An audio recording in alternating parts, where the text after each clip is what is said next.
Namaste, welcome back to our channel Ayurveda 360. Today we have an interesting topic that is regarding the importance of Ashtanga Hridayam.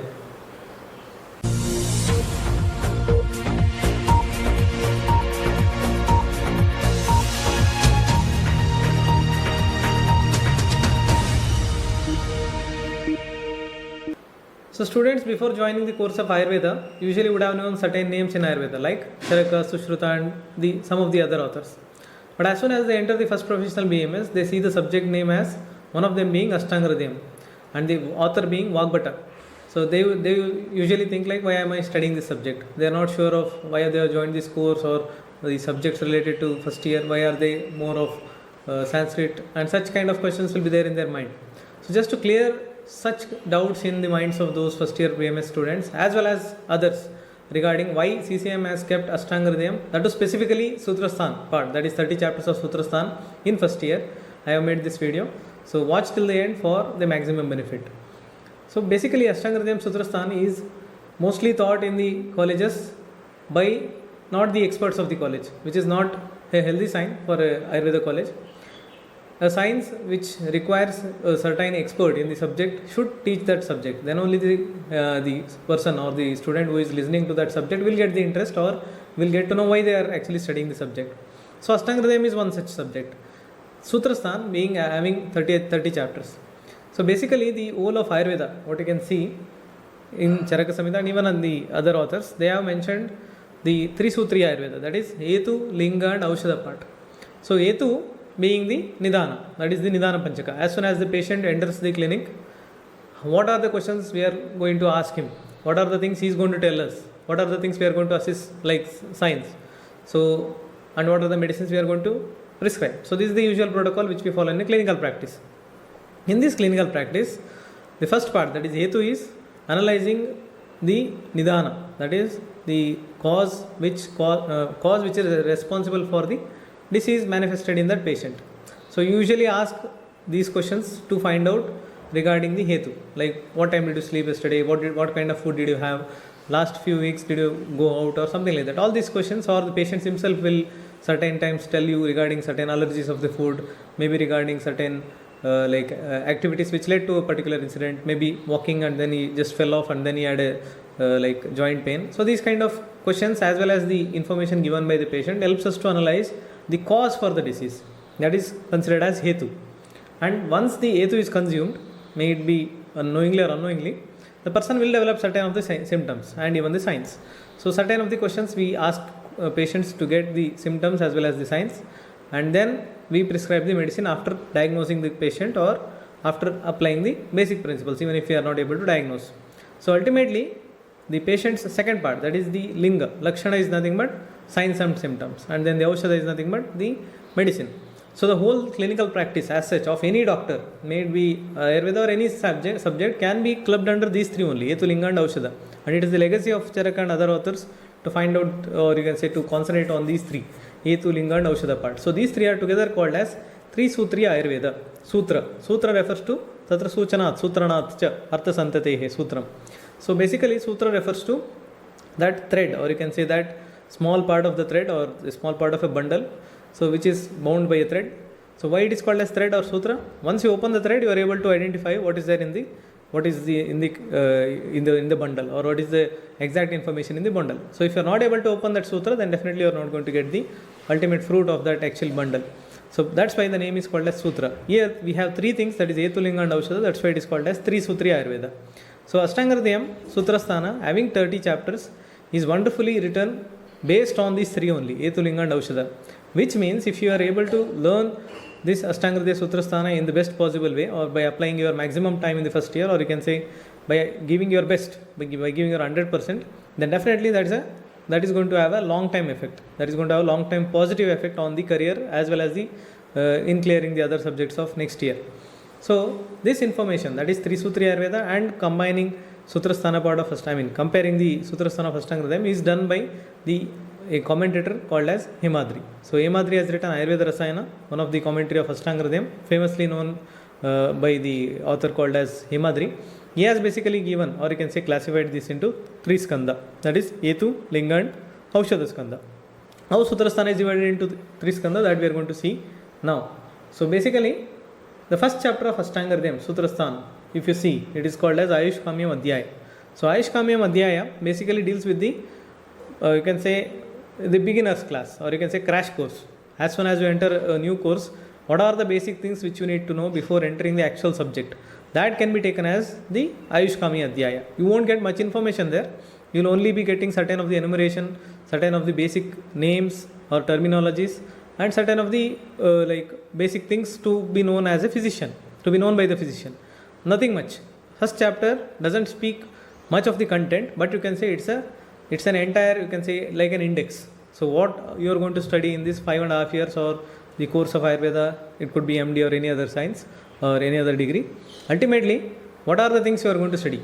That can be called as the first chapter of Ayush Kamya. It deals with the basic principles of the entire Ayurveda in a nutshell, not in detail.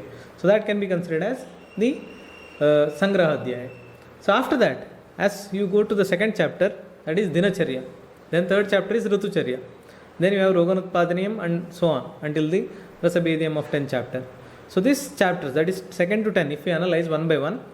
So Dinacharya and Ritucharya basically deals with what are the things to be done and what are the things not to be done to maintain the health. So these are the basic things which you already know.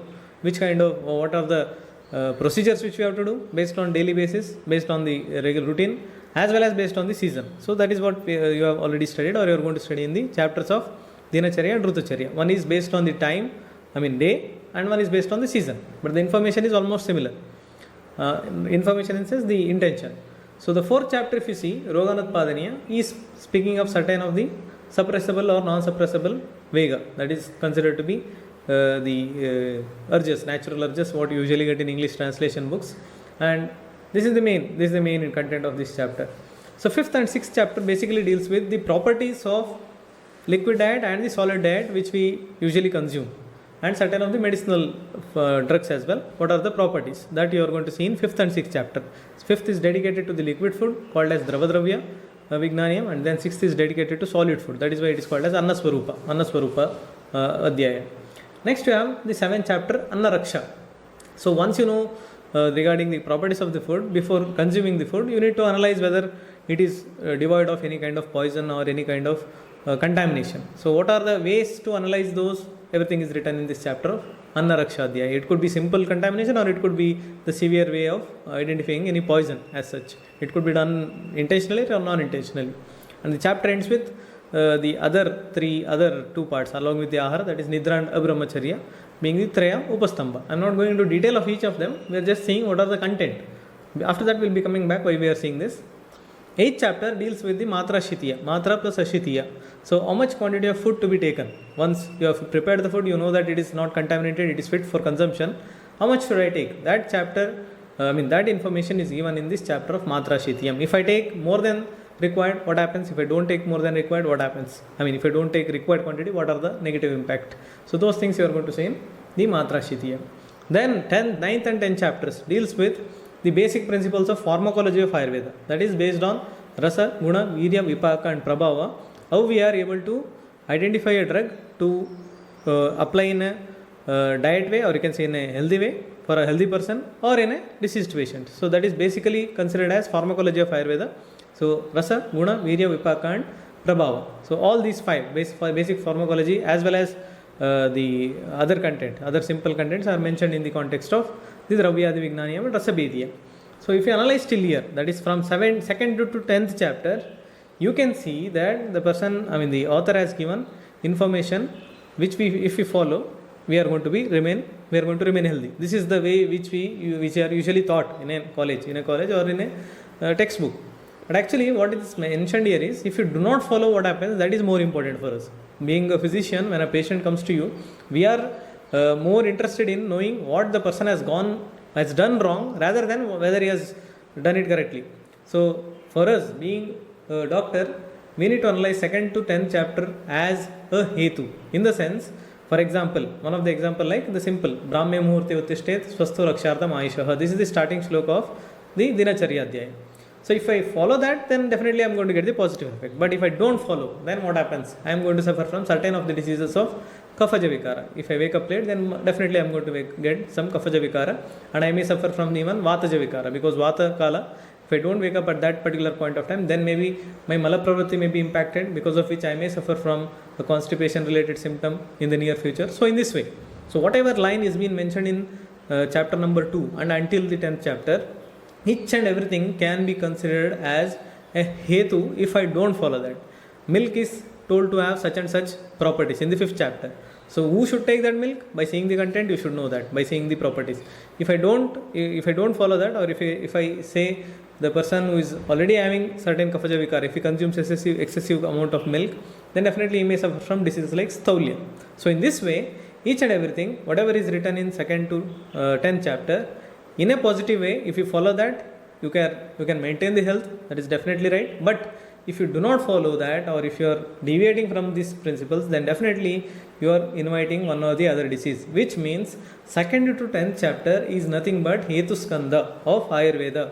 So if you are thorough with 2nd to 10th chapter, you will be knowing what questions to ask a patient when he comes to you with any of the symptom. If you are not sure of this 2nd to 10th chapter, like if you are not thorough with this, then definitely the part what you are going to miss in a clinical practice is the recurrence. You are going to give medicine to the patient, but recurrence could be there. Patient may come back to you after a week. Why? Because you are not identified the nidana, or you can say you are not identified the exact cause for the disease.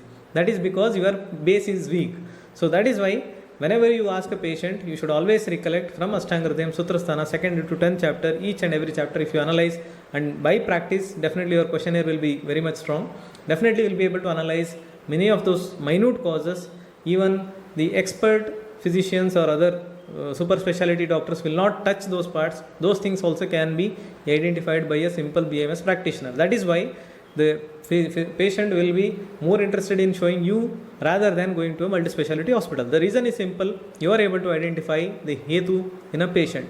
So I hope now I am clear why Hetu Skandha is very much important. If you know this topic, then when you are reading each and every chapter, then definitely you will be analyzing it in a better way. So moving further, if you see 11th chapter and 12th chapter, so Doshadi Vijnaniyam and Dosha Vediyam, which are usually taught in other subjects as well, like Sharira Kriya.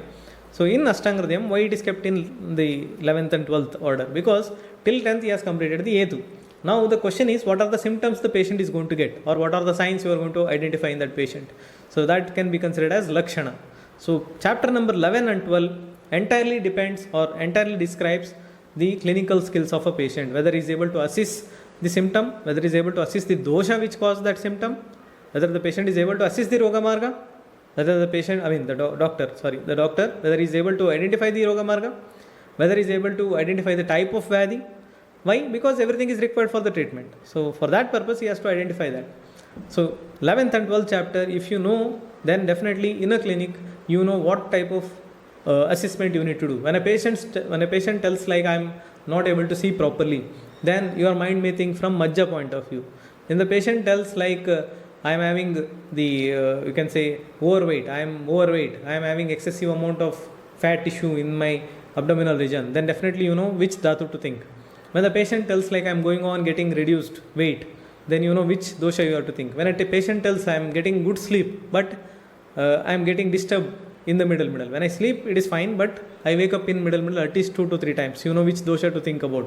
When a patient tells like when I sleep until I wake up, until someone wakes me up, I don't get up, then you know which dosha to think about. So when a patient tells like he has some issues with the skin, then you know which mala to think about. So in this way, if you know 11th and 12th chapter, that is Doshadi Vijnaniyam and Dosha Bediya Adhyaya, you will be able to identify what is the dosha, dusha, bala, basically dosha, mainly Roga Marga and all those things are also there, but basic dosha and dusha you will be able to identify from the basic knowledge of 11th and 12th chapter. Once you know which dosha is the cause, then you will be able to also analyze the subtype of the dosha. If it is Vata dosha, whether it is Pranavayu or whether it is Apanavayu, that also you will be able to know by combining the knowledge of 11th and 12th chapter. So that is why 11th and 12th chapter are considered to be of utmost importance. So as much importance as you give for Hetu Skandha, these two chapters itself or themselves are enough to take that much of weightage. So these two chapters also you need to be very much thorough. So this is considered to be Lakshana Skandha of Ayurveda, which Emadri has described in the commentary of 11th chapter. So Ashtanga Hridayam, Sutrasthana, 11th and 12th can be considered as Lakshana Skanda. So following that, we have the last part, that is the Aushadha Skanda. 13th chapter name itself is Doshopakramaniya. Upakrama refers to Chikitsa. Chikitsa refers to the treatment modality. So treatment starts from 13th. If you analyze the chapter names, everything is related to treatment from now on. 13th, 14th it is Dvividopakramaniya. Then you have Shodhanadikana Sangraya. We'll see one by one once. Let's see the 13th one. So general treatment principle of dosha. As soon as you know the Lakshana of Vata, Pitta, Kapha and other dosha and dhatu, Mala, dhatu and Mala. When you know the dosha which is involved, then which type of treatment to be given. So dosha upakramaniya deals with that. Then specifically, there are 6 types of treatment modalities in Ayurveda. Like if I tell you have to go for Abhyanga or simple oil massage, or if I tell you have to go for Udvartana, like powder will be poured over your body and then massage will be done in the opposite direction of the hair follicle. And sometimes I may tell you you are given a basti. So all my words are coming under any 6 of the Snehana, Svedana, Rukshana, Stambhana, then Langana and Brahmana. So these are the 6 treatment modalities of Ayurveda, which comprises the entire treatment modalities, whatever the physician practices. So these 6 also, the Ashtanga Hridayam, or you can say Vagbhata, yes, subclass, or you can say yes, simplified them into 2. One is called as Santarpana, another one is called as Apatarpana. So on this basis, yes, given a chapter name called as Dvividopakramaniya. Dvividha refers to 2, Upakrama refers to Chikitsa. So Santarpana and Apatarpana. So again, it is related to the treatment. Next, regarding the drugs. So a doctor, or you can say a student who is studying MBBS or any other science may not have a subject of deep pharmacology or drugs related information in the first year. But being a BMS student, you are yourself are getting exposed to all the treatment modalities of Ayurveda itself in the first year. So starting from 15th chapter, you get the knowledge of drugs, which drugs to use. 15th chapter name is Shodhanadi Gana Sangraha. So Gana refers to group. So group of drugs which have a common function, like which are the drugs which are usually used for Vamana, which are used for Virechana, which are having the properties of reducing the Kasa or the cough. So in this way, multiple groups are mentioned, 37 to be specific. So all those names you are going to study in the 15th chapter. So if you know 15th chapter very well, then 75% of your clinical practice is done with that, because the drugs itself are the Aushadha for us. Aushadha you can make on your own, or you can prescribe from the pharmacy, it is left to you. But knowing the Aushadha is important. 15th chapter gives you the entire information related to that. Then 16th onwards, it is related to the procedures as such. So before giving any major procedure, we usually go for Snehana Svedana, that is mentioned in 16th and 17th. They themselves could be the independent treatment modality as well. Snehana Svedana could be independent treatment modality as well. After that, you have the specific Shodhanadi procedures like Vamana, Virechana, then you have Basti, Nasya. So these things you are going to study in Ashtanga Hridayam in detail. So how to do these procedures, what are the precautions to take, prerequisites, main procedure, like after the procedure what to be done, all those things you are going to study in detail in these chapters up to 21st. Then from 22nd onwards, you have some specific local treatments like Gandusha, Dhumapana related to the oral cavity and certain extent to the nasal cavity. Then certain treatments of eye you are going to study in 23, 24, 23, 24. Yeah, 2 chapters related to the eye. Then you have the major surgical procedures as well, not the procedures as such. What are the instruments that are necessary in a surgical procedure? All those things you are going to study in the chapters of Yantra Vidhi and Shastra Vidhi. Yantra coming under 25th and Shastra coming under 26th chapter. So after that, you will be studying the process of Rakta Mokshana, how it is done. So that is also dealt in 27th chapter. Then how to extract a foreign body when you know that it is specifically located in a particular location. How to identify that, then how to remove that. All those things you are going to learn in Shalya Aharana Vidhi. Then Shastra Karma. What are the general norms a surgeon should follow? Or surgeon in the sense, not the one who just does incision and just extracts anything. Not like that. Surgeon is the one who or you can say Shalya Tantragna, is the one who follows any procedure just other than giving the oral medicine. Other than giving oral medicine and certain of the procedures, the entire procedures where he is going to use Yantra, Shastra and other things like Shara, Agni, everything is coming under Shastra Karma. So just don't limit your mind to Shastra being surgeon. Surgeon could be anything here. So when you do MD, like post graduation, if you do MD in, or you can say post graduation in Shalya Tantra or Shalakya Tantra related to ENT and even the eye, and related to Prasuti Tantra Stri Roga, that is basically compared with the OBG. So you are not going to get MD degree, there you are going to get MS. So all those three categories are coming under the surgeon's like category. So Shalya Tantra refers to all of those procedures. So basic norms of the surgeon and certain of the prerequisites what a surgeon should have, all those things are dealt in the chapter of Shastra Karma Vidhi. Lastly, the chapter or the Sutrasthana ends with particular two procedures of the Shalya Tantra, that is Ksharagni Karma. One is Shara Karma, another one is the Agni Karma, which are famously known all over the world, and you are going to study about them in detail, how to prepare the Shara and Agni and how to actually do the procedure, what are the possible precautions and other complications that can occur during this procedure, everything in detail you are going to study. So basically my explanation for this much regarding these topics of last 17-18 chapters, that is 13 to 30, is to tell you that actually you are learning the treatment. Unlike other sciences where treatment is usually not dealt in the first year, you are exposed to the treatment modalities adopted in Ayurveda in the first year BMS itself. So now you understand that 13th to 30 is basically the Aushadha Skandha. So when you are reading a chapter of 16th like Sneha Vidhi, keep in mind you are reading something related to treatment.